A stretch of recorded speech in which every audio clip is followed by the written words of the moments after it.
Bismillahirrahmanirrahim. Assalamualaikum warahmatullahi wabarakatuh. Halo semuanya, perkenalkan nama saya Fuad Akbar Maulana. Saya adalah mahasiswa Magister Ilmu Administrasi Publik di Universitas Muhammadiyah Makassar. Sebagai mahasiswa, saya sangat tertarik pada isu-isu pelayanan publik dan kebijakan pemerintahan. Saya sering berpikir, bagaimana sih cara negara-negara lain menghadirkan layanan publik yang benar-benar memudahkan warganya? Apakah mungkin kita juga bisa mencontoh dan menerapkan di negara kita, Indonesia? Nah, lewat video ini, saya ingin mengajak teman-teman untuk sama-sama belajar dan mengenal yang namanya best practice dalam inovasi publik, yaitu contoh-contoh praktik terbaik dari berbagai negara,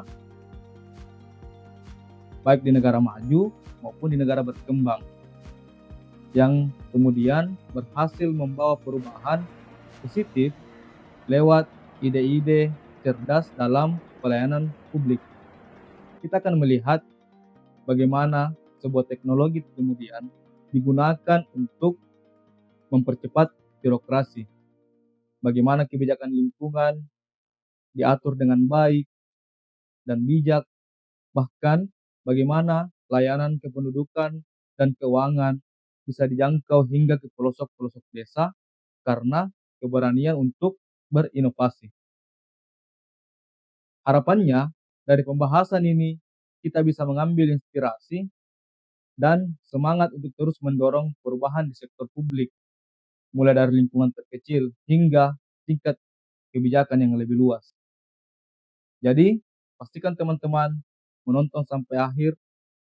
Siapa tahu ide dari negara-negara lain ini bisa menjadi bahan refleksi atau bahkan motivasi untuk kita semua. Selamat menyaksikan.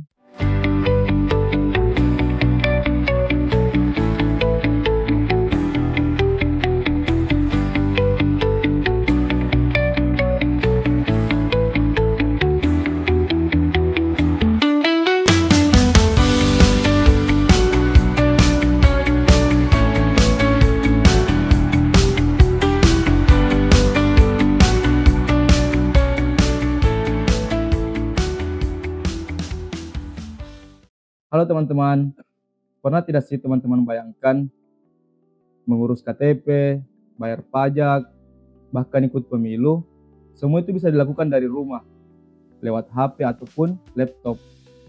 Nah, itu bukan mimpi, tapi kenyataan di beberapa negara yang sudah maju dalam melakukan yang namanya inovasi publik. Di video kali ini, kita akan bahas best practice alias praktik terbaik dalam inovasi publik. Bukan cuma dari negara maju loh, tapi juga di negara berkembang, termasuk Indonesia. Kita mulai di negara yang paling canggih dulu, yaitu Estonia. Negara kecil di Eropa ini terkenal sebagai pelopor e-government.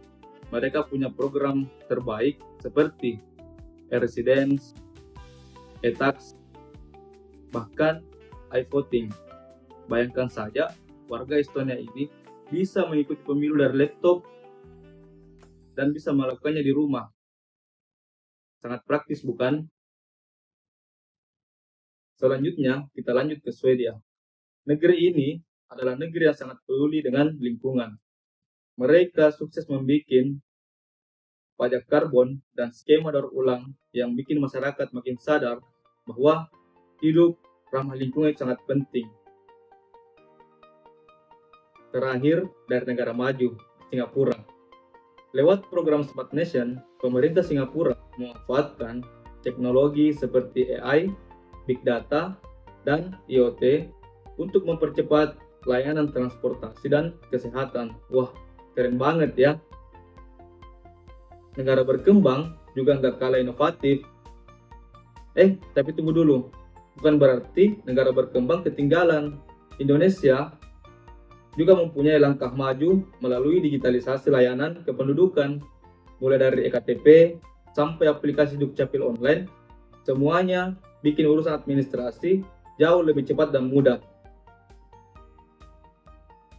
Selanjutnya, di negara India, dengan sistem Aadhaar, identitas digital berbasis biometrik terbesar di dunia. Dengan Aadhaar, masyarakat bisa lebih mudah mengakses bantuan sosial dan layanan keuangan. Efektif banget buat inklusi sosial. Dan jangan lupa di negara Kenya. Negara ini sukses besar dengan M-Pesa, sistem pembayaran lewat ponsel. Solusi ini membantu masyarakat di daerah terpencil agar tetap terhubung dengan layanan keuangan. Inspiratif banget ya. Jadi, teman-teman sekalian, dari Estonia sampai Kenya, semua negara ini menunjukkan suatu hal. Inovasi publik itu bisa dilakukan di mana saja, asalkan sesuai dengan kebutuhan masyarakat dan konteks negara tersebut. Kalau orang lain bisa, kita harus pasti bisa dong. Dengan belajar yang terbaik, kita bisa bikin kebijakan publik yang semakin inovatif, efektif, dan tentu saja lebih manusiawi. Jangan lupa like, share, and subscribe kalau kamu suka video edukatif seperti ini. Sampai jumpa di video berikutnya.